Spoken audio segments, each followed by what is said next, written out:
When it comes to winning your freedom, you have a number of different options at your disposal. You can say, screw it all. You can go and live in a Himalayan cave and just meditate and live out the rest of your days that way.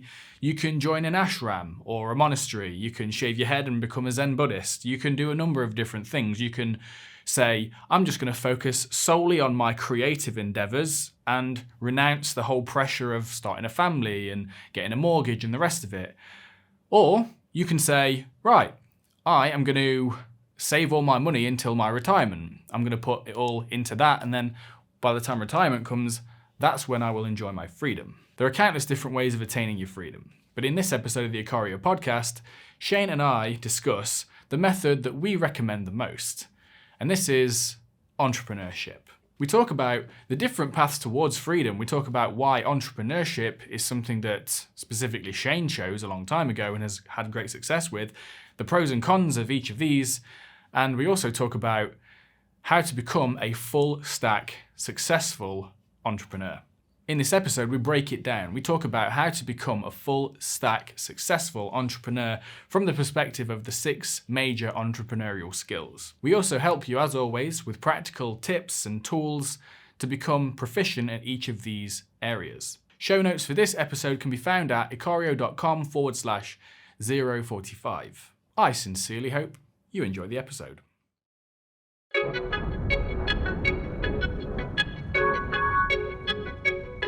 I wanted just to quiz you a little bit, Shane, on the pathways to the freedom that we often speak of, right? So we've mentioned a few times recently, and we've uncovered through talking to people through our courses and our coaching that people want freedom, generally speaking. The things that people want can come under a broad category of freedom of some description: location freedom, time freedom, freedom to do the things they want, the kind of work they want, freedom to be creative, financial freedom, that kind of thing. And I just wanted to ask you a little bit about the few different pathways to freedom that you see, and also why in the past you've sort of focused on entrepreneurship as a pathway to your own personal freedom. And we also have some skills, some full stack skills, how to be a full stack badass entrepreneur that we can get into as well, which you've taught us personally on the Ikario team, but we've not actually spoken about very publicly. And I thought this would be quite useful to talk about. So I mean, I guess I'll just quiz you on that first. When we talk about achieving freedom, what sort of pathways do you see are available to us? Yeah, like we talked about on the last episode, I think a really key thing here is financial freedom, right?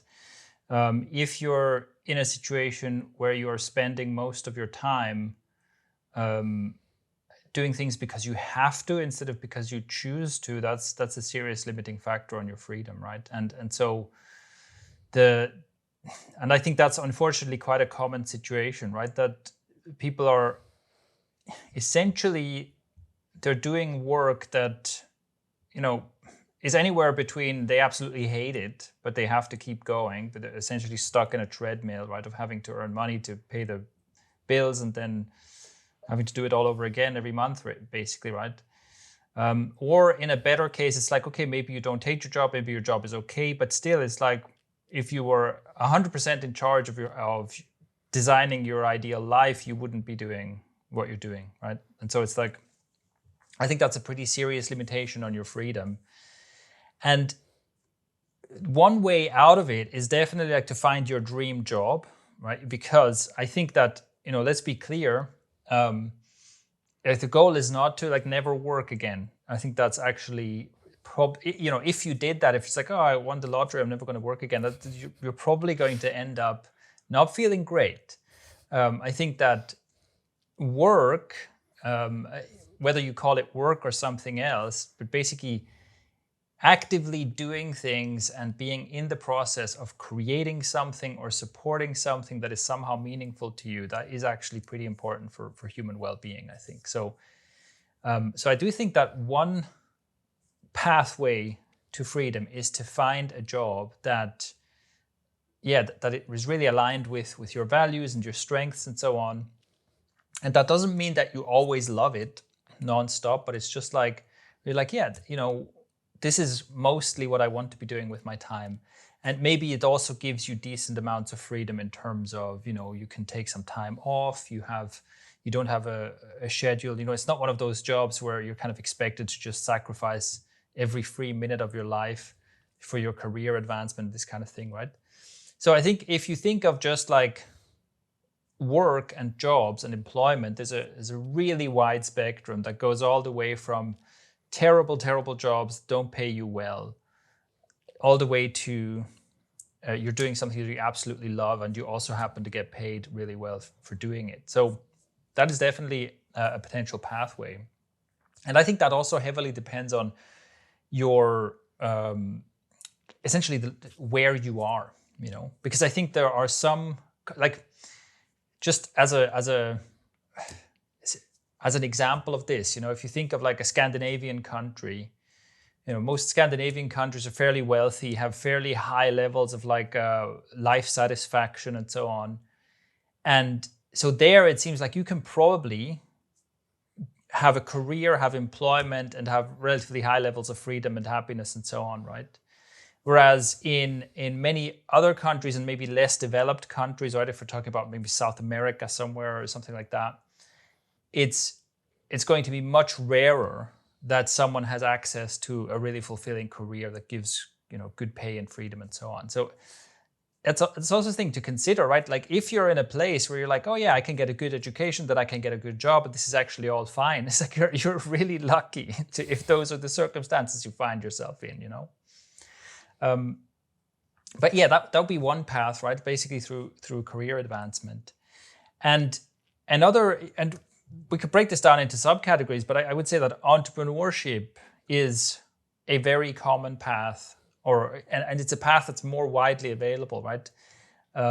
Because as an entrepreneur, you have more of a chance, I think, to start something from zero, without gatekeepers, without needing too many qualifications or whatnot, and have a chance to really make it for yourself. Which isn't to say that it's easy, it's incredibly hard to do, but it's like an opportunity that's open to lots and lots of people. And that can take loads and loads of different forms, right? Entrepreneurship can be doing, it can be being a creator and somehow finding a way to get paid for your creative skills. It can be building a service-based business. It can be, you can essentially be an entrepreneur as an artisan, as a creator, as a, if you're a people person, then maybe something like coaching or something where you just directly work with people. And it can be like entrepreneurship where it's like, my job is to build a business essentially, right? That's also a path. That's essentially a path that I chose, right? It's like to really learn how to play the game of business and how to build a business and grow it to the point where it doesn't need me anymore.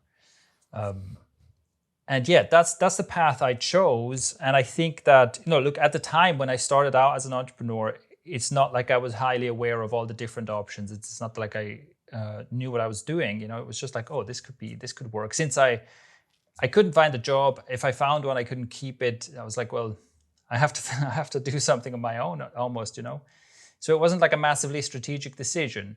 But I think it is something that suited me as well, because I quite like to be creative and I love to be autonomous. I don't like having people tell me what to do.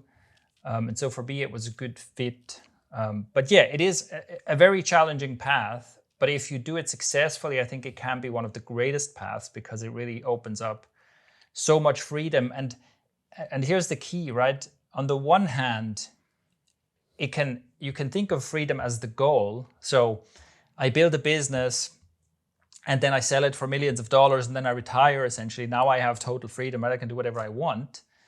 But you can also think of freedom as you have freedom along the way, because you can start whatever business you want. And you can, it is such an open playing field, that you have a lot of freedom in how to pursue this. And that's something that attracted me to it as well. Yeah. Okay. That was one of my questions actually, is what it was that attracted you to it, but you kind of answered that. I guess I have a personal curiosity. Do you remember a specific time or a moment where you recognized that this is a a viable pathway to freedom for you?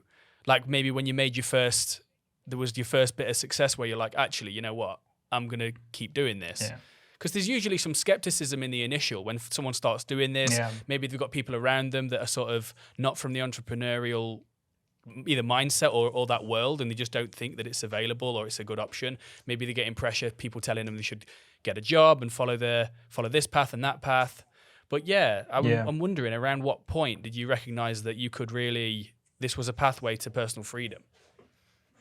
Yeah, I actually not entirely sure if there's like one single point. I do remember, that the first, like when I started building websites, and I'd done some stuff before. So actually, probably, I was like building and selling computers at one point, and I was like making some income, and I think that proved to me this can happen, So, and I had like a string of unsuccessful attempts at business, but still, it's like I managed to generate some revenue, if not profit. So it was still like, okay, this is basically possible, and I have to fine tune some of the things here to make this work. But yeah, I think that this is, as you probably know, I'm a big advocate of like, of action and building a track record. It's like, the best way to overcome doubts is to prove it to yourself. Just be like, look, here's a thing I created, I sold it, I made money. If I just do this over and over again, it works, right? So I think that the solution is really to take action until you get results, or the idea we've talked about as well is like stacking small wins, right? However small the wins are, if you can just stack wins, then you get there, and that builds confidence over time. Got you. I'm wondering, who, in your mind, is there a particular type of person who should do who is better suited to entrepreneurship and who isn't? Basically, my question is, who should and who shouldn't. I guess shouldn't is a strong word, but who, you see what you get? Yeah. You know what I'm getting at. Like, ideally, who is the entrepreneurial path suited for, and who isn't it really? Like in terms of personal characteristics and stuff like that. I think that like autonomous action, essentially, or wanting to do your own thing. If you basically think about that, would you rather have no one tell you what to do and you figure it out yourself and you do your own thing, or would you rather have someone tell you, do this, here are the steps, right? Because I think that is the thing with entrepreneurship, is you have to endure an enormous amount of uncertainty, and no one is going to tell you what to do. No one is going to tell you if you're doing it right or wrong, and no one's coming to save you, right?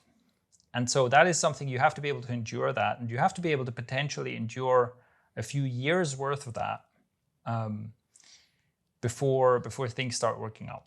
And so that's like the main thing. If you can't see yourself doing that, and if you're essentially hoping for, the one recipe that guarantees success and so on, then maybe that's not the best path to take.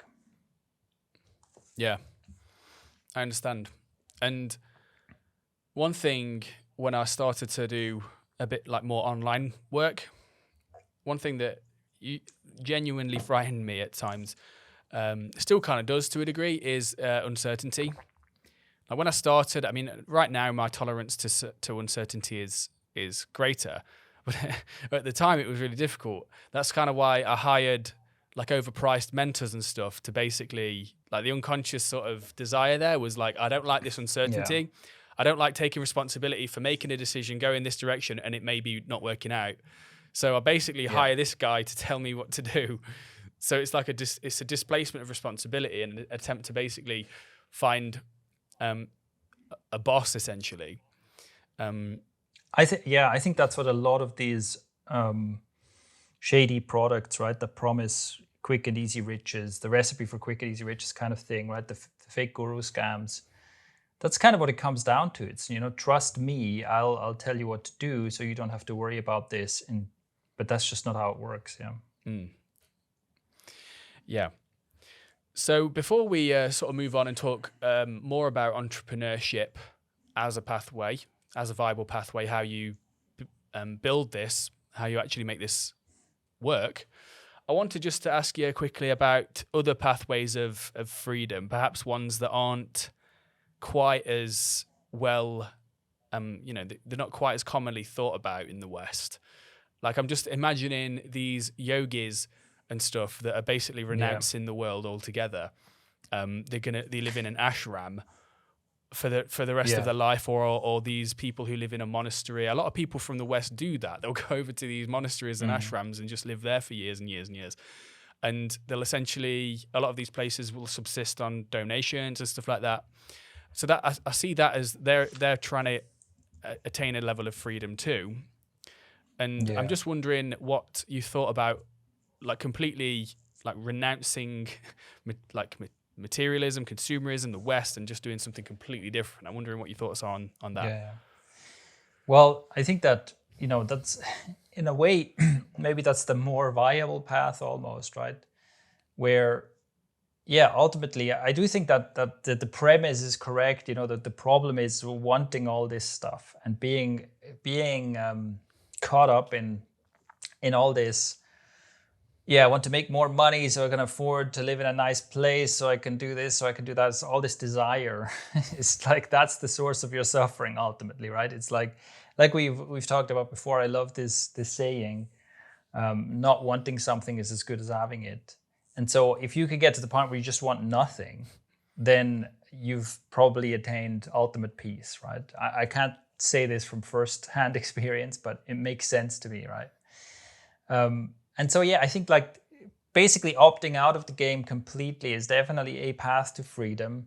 And I think it can also be combined, I think I can imagine that someone, works maybe some humble profession and lives in humble circumstances. And it's just like, no, this is fine. I want nothing.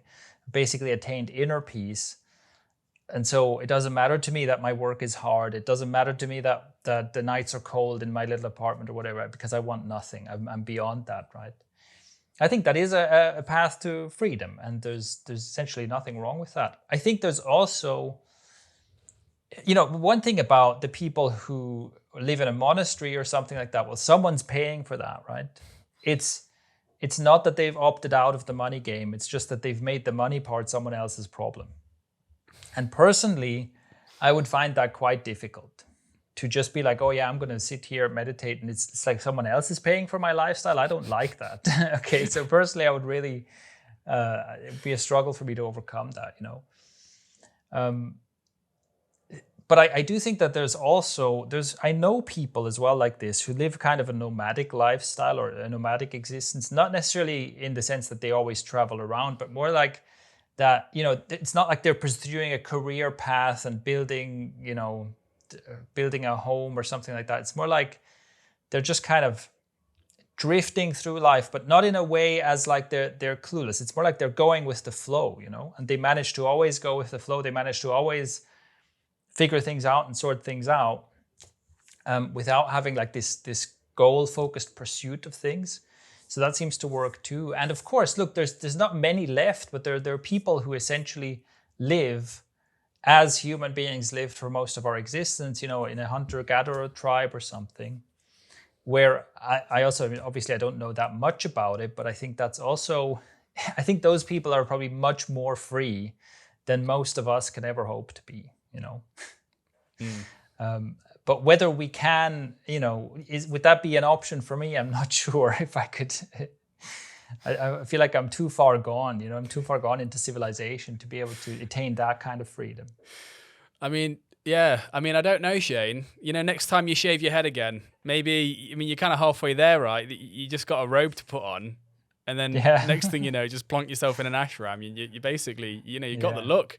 You got the look of a Shaolin monk if you want. I'd be so bored. I'd be so bored. Oh my God. Yeah, I don't know. No, that's also something I feel like, I kind of understand that pursuit, and I'm like, yeah, good for you if you're doing that, but I have no desire for that. It just seems like so antithetical to how I'm wired, Well, on that note, have you ever considered a brief sort of sabbatical in a setting like that, where you basically you don't renounce it altogether, but you say, spend a month away or a couple of months, because you know how it's like freedom is, one aspect of freedom is having the thing and not needing it. The question I then often ask is, how do you know what you need and don't need until you no longer have it, right? So Yeah. So I have a couple of friends of mine all started going to these 10-day Vipassana retreats at one point. And I felt like slightly peer pressured into doing it too. But I thought about it and I was like, look, I know myself well enough, I think, to know that for me, the experience would just be utter boredom, right? So I know that I'm not the kind of person who does a chanting meditation and then feels, the buzzing in my body and kind of I just sit there and nothing happens. And so, yeah, I'm sure I could force myself to sit there through nothingness for 10 days and then I'd be like, okay, I've done that. But I don't, it's just very unattractive to me. So going into that kind of thing is just pretty unattractive to me. What is attractive to me is the idea of learning to kind of survive in the wild, and essentially, going into a retreat where I just like live off grid for a month or something. That's pretty appealing to me. Yeah. Yeah. So you like that idea as opposed to the chanting, the mysticism, the sort of more spiritual side of things. Yeah, because it seems then that these Vipassana retreats and all the rest of it, these retreats seem to just have a very spiritual edge to them. And if you're not in that sort of leaning, then I'm not saying that's what's putting you off necessarily, but I can imagine that someone, it kind of can be off-putting.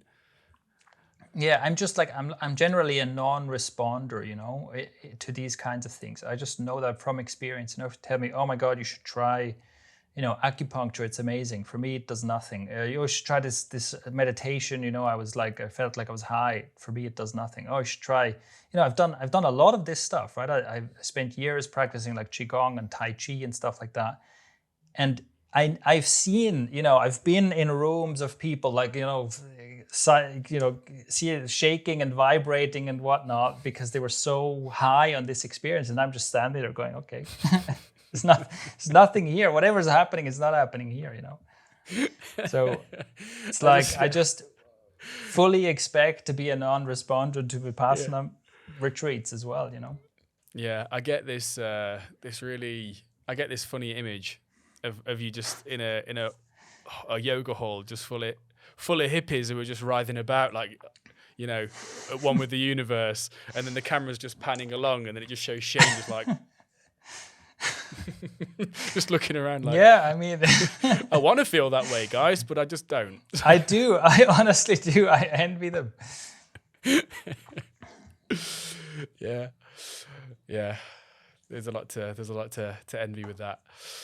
Well, anyway, so we've talked a little bit about freedom, what freedom is, what it isn't, viable pathways to freedom, what they entail, and I personally really like what you said about you're at a monastery or whatever, like someone's paying for that,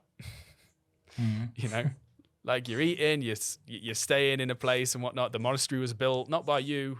It's like exactly. So someone's footing the bill for you being there, right? And that's just the case of it.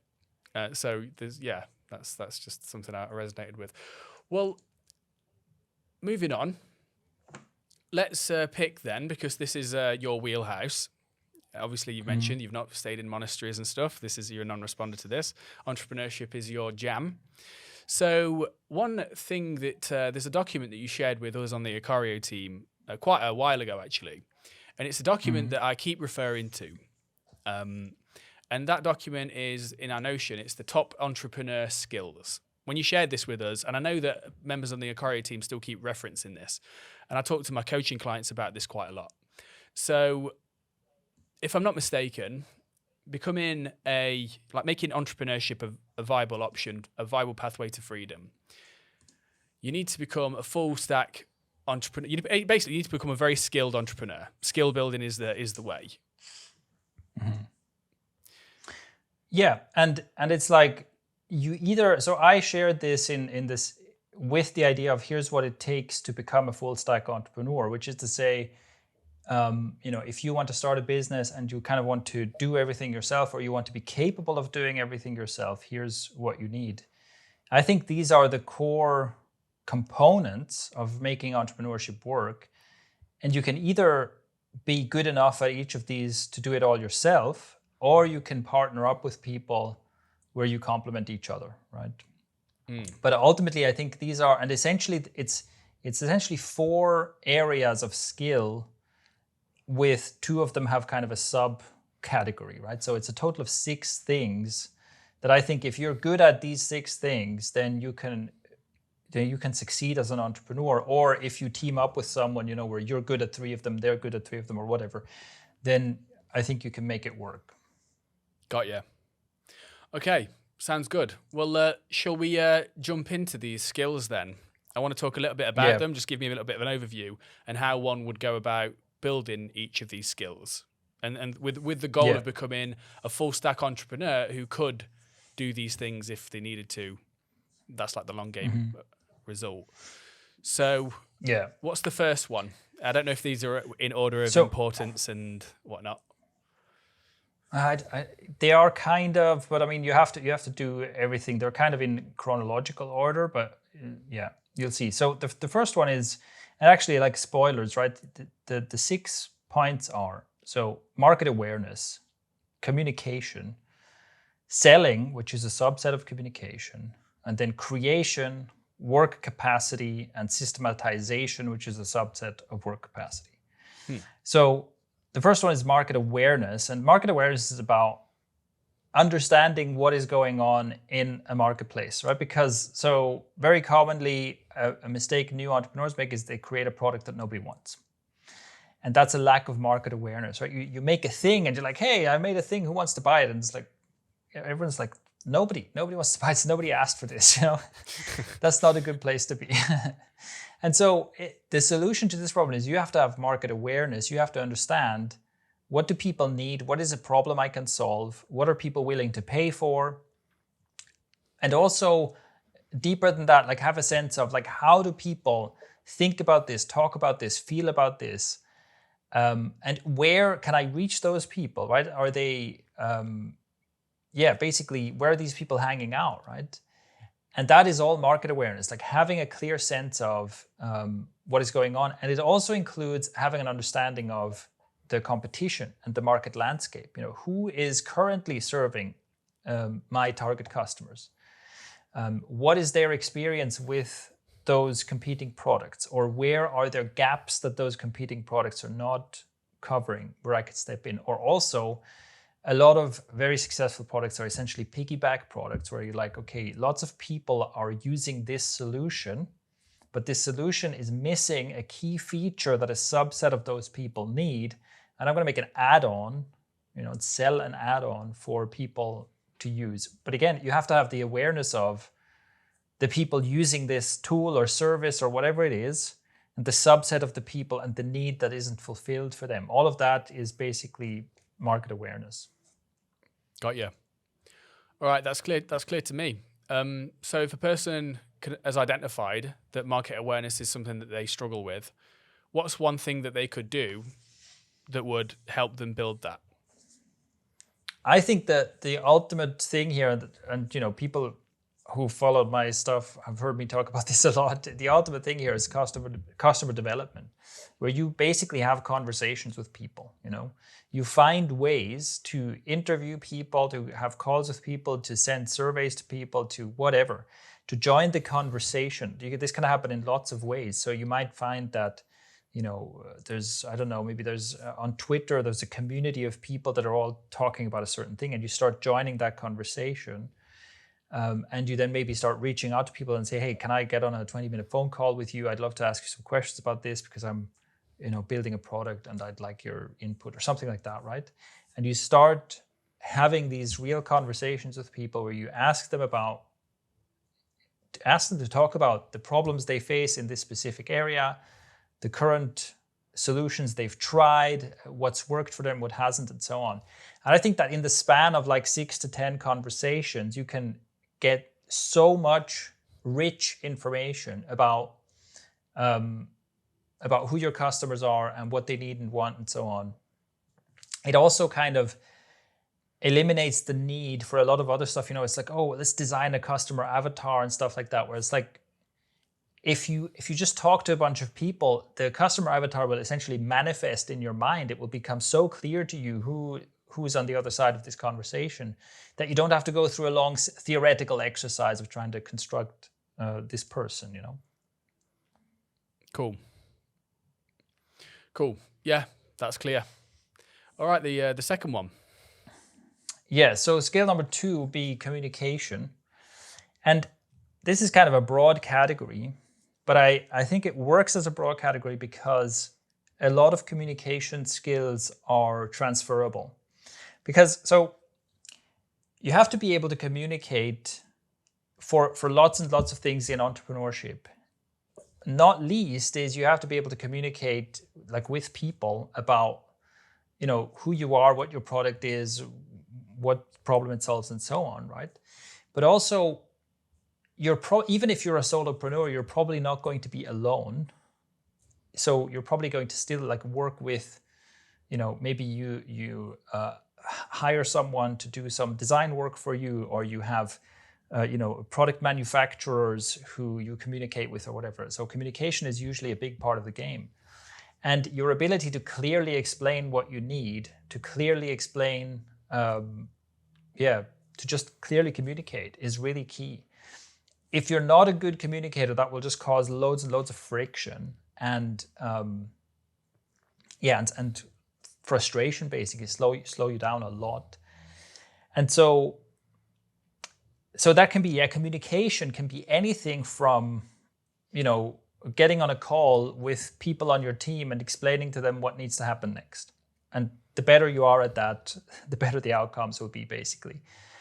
It could also be communication, you know, maybe you're writing content on your website, and that content needs to be convincing, it needs to be pleasant to read, right? Like if you land on a website where the words on that website make very little sense and are confusing, then no matter how good the product on the other side might be, you're not going to buy it. It can also be, you know, negotiations, right? Maybe you're negotiating deals. It can also be anything about leadership, right? Leadership is basically communication.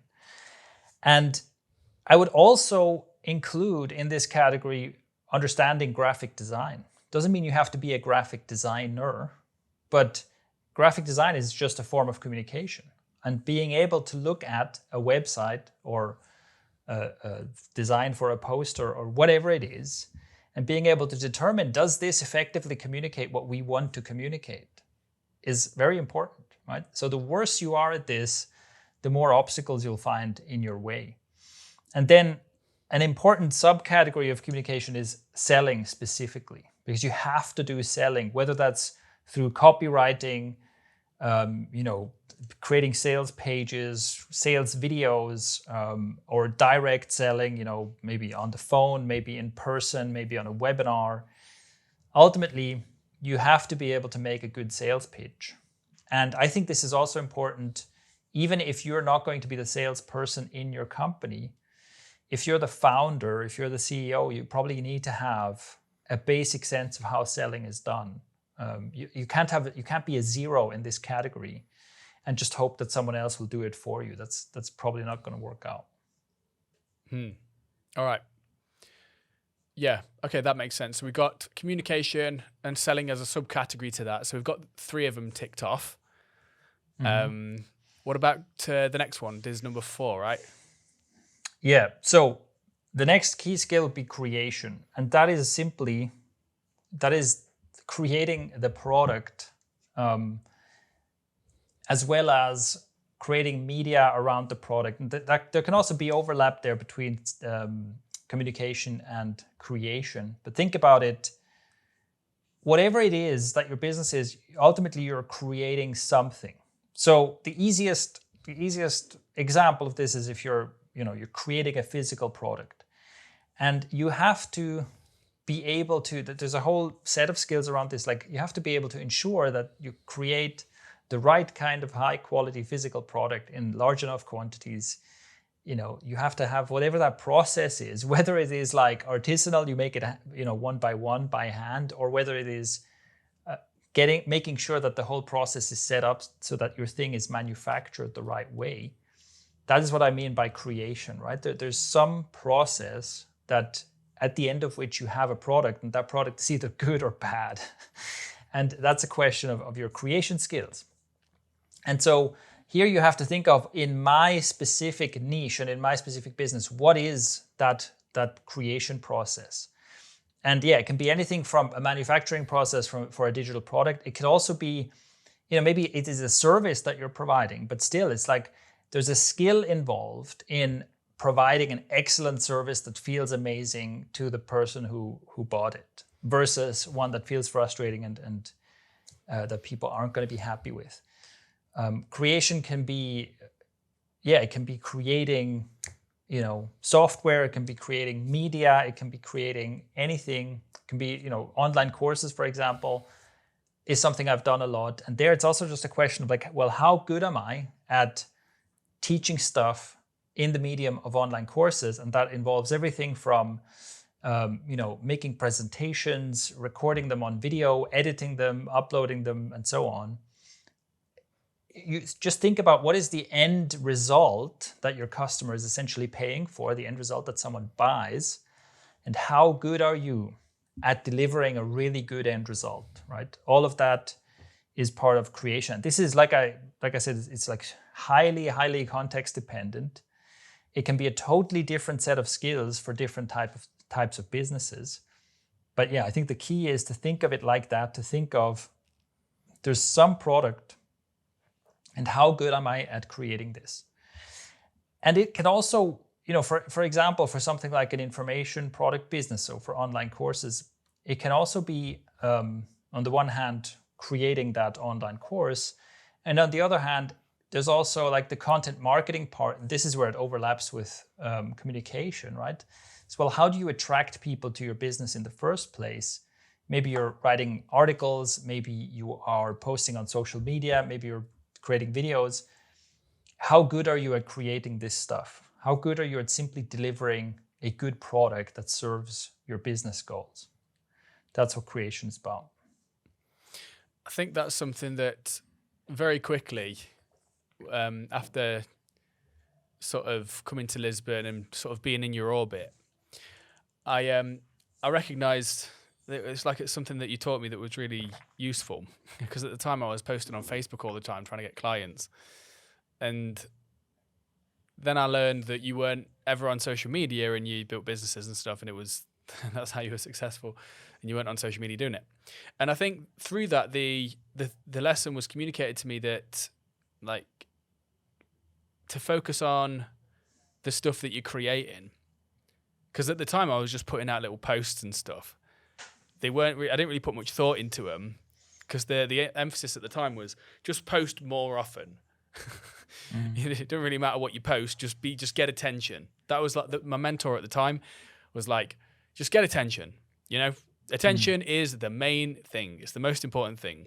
So then I was thinking, hang on, that's bullshit though, because what if I just post a photo of me in my boxers dancing about? Yeah, I'm sure that I'd have like people would pay attention because it's bizarre, but like, it's not communicating to people that I can coach them and solve a problem.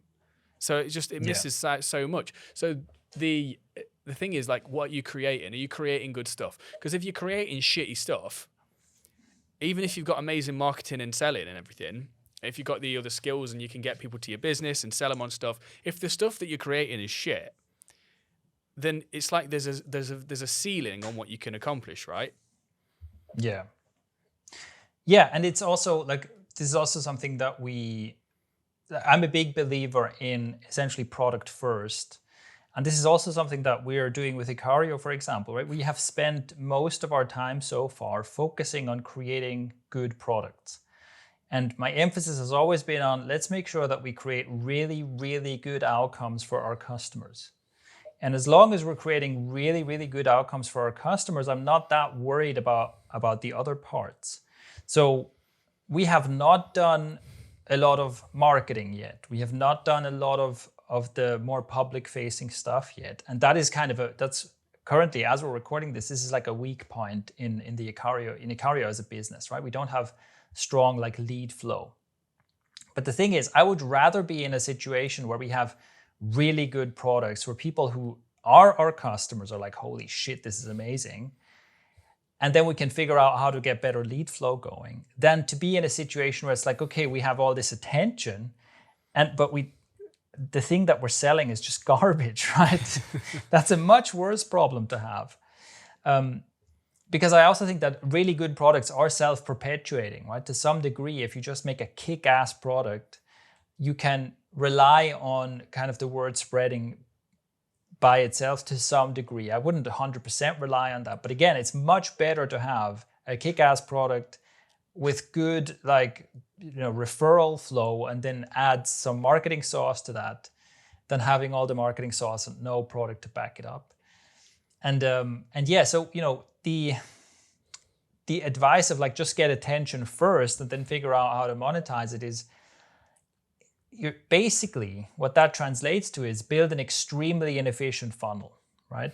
Just get everyone's attention and then be like, okay, hold on, now I have to try and grab some of these people to the next stage of the funnel. It's like, well, okay.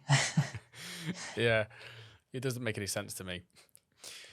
All right, so moving on then to the next one. Yeah, so the next skill, this is skill number 5, is work capacity. So this again is a bit context dependent, right? The easiest example of this is that if you're a solopreneur, then this basically comes down to productivity and work ethic, right? To get a business off the ground, you will have to do a lot of work, right? In most cases, it's essentially an enormous amount of work that needs to get done. And if you just think about, any business, like, starting a business usually involves a bunch of stuff like, okay, I have to set up a website and I have to set up my online shop or whatever. And then I have to create these products and I have to put them on the site and I have to create like sales material for them. And then I have to, right away, like even just to get the very base level, you already have to do like 12 things. And each of these things is potentially difficult to figure out how to do. And like if you laid it all out as like a long to-do list, it would be an incredibly long to-do list of all the things you have to do to kind of get to the starting line. And so you have to have the capacity to get through that amount of work. And the more productive you are and the greater your work ethic, the faster you can get there, right? The faster you can get to the starting line and the faster you can join the race. Because if you're like super unproductive, you're always distracted, you have poor work ethic, then it might take you like months just to get to the point where you publish your website, right? And someone with great work ethic and great work capacity gets to the point where they publish their website like in one weekend, okay? And that's how much they're ahead of you at that point. And then every step of the way, that's the same again. And this is also this is one of the reasons why I think productivity and efficiency are so important, because I've also seen firsthand how there are people who will do a job and they're not even aware of it, right? But it's like it takes them, it takes them 3 days to do something that could be done in 2 hours. If you just set up the right systems and you set up good workflows and you work on your productivity skills. So there's a lot of leverage there, right? We could in our in our focus on action productivity course, we talk about like one of the things we advertise on the sales page is like, this will double your productivity. And the reason, like I chose doubling your productivity because I was like, listen, no matter who you are, I can show you how to double your productivity. Even if you're already super productive, even if you've read all the productivity books, I guarantee you can still double your productivity.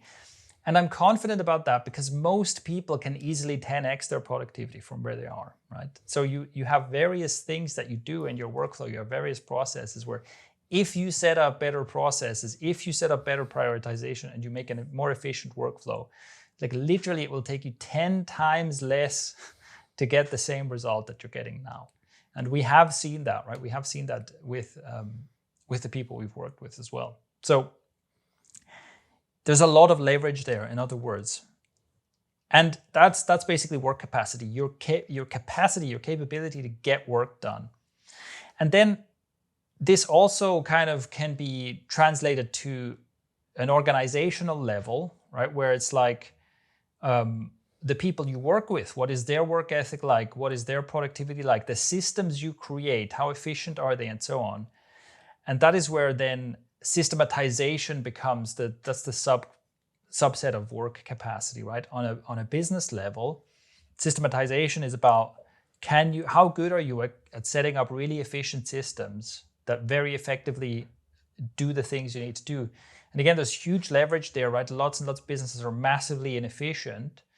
And with better systematization, with better processes, that can make or break a business, right? Because if you're in a business where you have let's say you have a 20% profit margin, then a pretty small difference in efficiency and in whether your systems are good can make the difference between whether you're making a profit or not, right? So because you can easily, with inefficiency, you can easily eat away a 20% profit margin. It doesn't take that much inefficiency, right? So that's why, again, that's an important thing to consider is like, and even if in the examples I gave before, where my early attempts at businesses, I managed to generate revenue but not profit. And that was one of the things. I was like, look, clearly I can make parts of this work, but my processes are not efficient enough yet to make sure that my costs are under my revenue, right? And that's essentially, or one of the ways to solve that problem is to just apply efficiency to the point where your costs are lower than your revenue numbers. So that would be, a question of work capacity and systemization. And one more thing to say about this is like, as the founder of a business, it's also, I think, extremely important that you have high work capacity, that you have good productivity and good work ethic, because you essentially set the standard for your whole business, whether you want to or not, right? So if you don't have high work capacity, people who work for you will not have high work capacity. You basically set the standard. That's why I think it is a really key personal skill as well. Nice. Okay, so that was market awareness, communication, and as a subcategory of that, sales, creation, work capacity, and as a subcategory of that, systematization. Now, there's another thing that you wrote that I'd like to read out about how you can tell if you lack each of these things, what happens. And I think this is just a really great way to summarize this and close off this episode. So, first thing, if you lack market awareness, you'll always create the wrong stuff. If you lack communication skills, you'll always struggle with content creation, and you'll struggle to get anyone on your team as employees, as investors, as mentors.